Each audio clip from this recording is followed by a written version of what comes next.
ಹೇಳ್ರಪ್ಪ.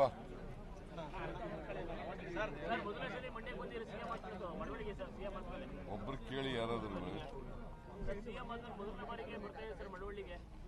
ಮಳವಳ್ಳಿಗೆ ಮೊದಲನೇ ಬಾರಿ ಸಿಎಂ ಆದ್ಮೇಲೆ ಬರ್ತಾ ಇದ್ದೀನಿ. ಇಲ್ಲಿ ಸಮರ್ಥವಾದಂಥ MLA ಇರೋದ್ರಿಂದ, ನಮ್ಮ ಮುಖಂಡರುಗಳಿರೋದ್ರಿಂದ ಪದೇ ಪದೇ ಬರಬೇಕಾದಂಥ ಅಗತ್ಯ ಇಲ್ಲ. ಜಿಲ್ಲಾ ಮಂತ್ರಿನೂ ಕೂಡ ಬಹಳ ಸಮರ್ಥವಾಗಿ ಕೆಲಸ ಮಾಡ್ತಾ ಇದ್ದಾರೆ. ಸರ್, ಲೋಕಸಭೆ ತಯಾರಿ ಹೇಗೆ ನಡೀತಿದೆ ಸರ್? ಸಚಿವರ ಸೂಚನೆ ಇದೆಯಾ? ಲೋಕಸಭೆ ತಯಾರಿ ಯಾವ ರೀತಿ ನಡೀತಿದೆ ಸರ್? ತಯಾರಿ ಮಾಡ್ತಾ ಇದ್ದೀವಿ. ಈ ಸಾರಿ ಕನಿಷ್ಠ 20 ಲೋಕಸಭಾ ಸ್ಥಾನಗಳನ್ನ ಗೆಲ್ತೀವಿ ನಾವು. ಬಿಜೆಪಿಯವರು ಬುರುಡೆ ಹೊಡಿತಾ ಇದ್ದಾರೆ 28 ಗೆಲ್ತೀವಿ ಅಂತ. ಯಾಕಂತಂದ್ರೆ ಅವ್ರಿಗೆ ಗೊತ್ತಾಗಿದೆ ಜನ ಈ ಸಾರಿ ಮತ್ತೆ ಕಾಂಗ್ರೆಸ್ ಪಕ್ಷಕ್ಕೆ ಆಶೀರ್ವಾದ ಮಾಡ್ತಾರೆ ಅಂತ ಗೊತ್ತಾಗಿದೆ. ಅದಕ್ಕೆ ಸುಳ್ಳುಗಳನ್ನ ಹೇಳ್ತಾ ಇದ್ದಾರೆ. ಸ್ಪರ್ಧೆಗೆ ಸಚಿವರ ಸೂಚನೆ ಇತ್ತು ಅಂತ ಹೇಳಿದ್ರು, ಚರ್ಚೆ ಇತ್ತು. ಈಗ ನಿನ್ನೆ ಮಾದೇವಪ್ಪ ಹೇಳಿದ್ದಾರೆ ಸಿಎಂ DCM ಕೂಡ ಸ್ಪರ್ಧೆ ಮಾಡಲಿ ಅಂತ ತೀರ್ಮಾನ ಮಾಡ್ತೀವಿ ಪಾರ್ಟಿ. ಈಗ ನಾವು ತೀರ್ಮಾನ ಮಾಡೋದು ಅಲ್ಲಿ ಲೋಕಲ್ ಆಗಿ ಯಾರನ್ನ ಹೇಳ್ತಾರೆ ಅವರನ್ನ ತೀರ್ಮಾನ ಮಾಡೋದು. ಲೋಕಲ್ ಆಗಿ MLAಗಳು, ಸೋತ ಅಭ್ಯರ್ಥಿಗಳು, ಜಿಲ್ಲಾ ಅಧ್ಯಕ್ಷರುಗಳು, ಬ್ಲಾಕ್ ಕಮಿಟಿ ಅಧ್ಯಕ್ಷರುಗಳು, ಇತರ ಮುಖಂಡರುಗಳು ಯಾರನ್ನ ಹೇಳ್ತಾರೆ ಅವ್ರನ್ನ ಕೊಡ್ತೀವಿ. ಮಾದೇವಪ್ಪನ ಹೆಸರು ಹೇಳಿದ್ರೆ ಮಾದೇವಪ್ಪನಿಗೆ ಕೊಡ್ತೀವಿ, ಇನ್ನೊಬ್ಬರ ಹೆಸರು ಹೇಳಿದ್ರೆ ಇನ್ನೊಬ್ಬರಿಗೆ ಕೊಡ್ತೀವಿ. ಮೈಸೂರು ಕೊಡಗು ಲೋಕಸಭಾ ಕ್ಷೇತ್ರದಿಂದ ಡಾಲಿ ಧನಂಜಯ ಅವರು ಕೂಡ ಸ್ಪರ್ಧೆ ಮಾಡ್ತಾರೆ ಕಾಂಗ್ರೆಸ್ನಿಂದ ಒಂದು ಚರ್ಚೆ ಆಗ್ತಾ ಇದೆ ಸರ್. ಯಾರು? ಡಾಲಿ ಧನಂಜಯ ಚಿತ್ರನಟ.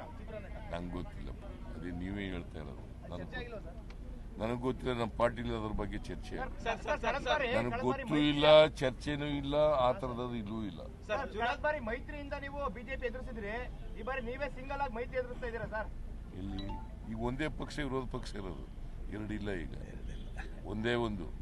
ಬಿಜೆಪಿಯವರು ಹೆಚ್ಚು ಕಡಿಮೆ ಬಿಜೆಪಿಯವ್ರ ಜೊತೆನಲ್ಲಿ JDSನವರು ಮರ್ಜ್ ಆಗ್ಬಿಟ್ಟವ್ರೆ ಈಗ. ಯಾಕಂತಂದ್ರೆ ಅವರು ಓಲಿ JDS ತರನೂ ಕೂಡ ಕೆಲಸ ಮಾಡ್ತಾ ಇಲ್ಲ. JDS ಪಕ್ಷ ಒಂದು ಪ್ರತ್ಯೇಕ ಪಕ್ಷವಾಗಿ ಕೆಲಸ ಮಾಡ್ತಾ ಇಲ್ಲ. ಬಿಜೆಪಿಯವ್ರ ಜೊತೆ ಸೇರ್ಕೊಂಡವ್ರ ರೀತಿಯಲ್ಲಿ ಕೆಲಸ ಮಾಡ್ತಾರೆ.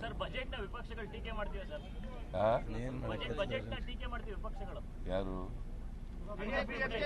ಅವರು ಬಜೆಟ್ ಅರ್ಥ ಆಗಿಲ್ಲ. ಯಾಕಂದ್ರೆ ಬಡವರು ವಿರೋಧಿ ಯಾರು ಇರ್ತಾರೆ ಅವ್ರಿಗೆ ಬಜೆಟ್ ಅರ್ಥ ಆಗಿಲ್ಲ. ಚುನಾವಣಾ ಪೂರ್ವದಲ್ಲಿ ಯಾಕಂದ್ರೆ ಬಡವರು ಪರವಾಗಿ ಮಾಡಿರ್ತಕ್ಕಂಥದ್ದು ನಾವು. ಚುನಾವಣಾ ಪೂರ್ವದಲ್ಲಿ ಸರ್ ಗ್ಯಾರಂಟಿಗಳನ್ನ ಕೊಡ್ತೀನಿ ಅಂತ ಹೇಳಿದ್ರಿ, 5 ಗ್ಯಾರಂಟಿಗಳು ಜಾರಿ ತಂದಿದ್ರಿ ಸರ್.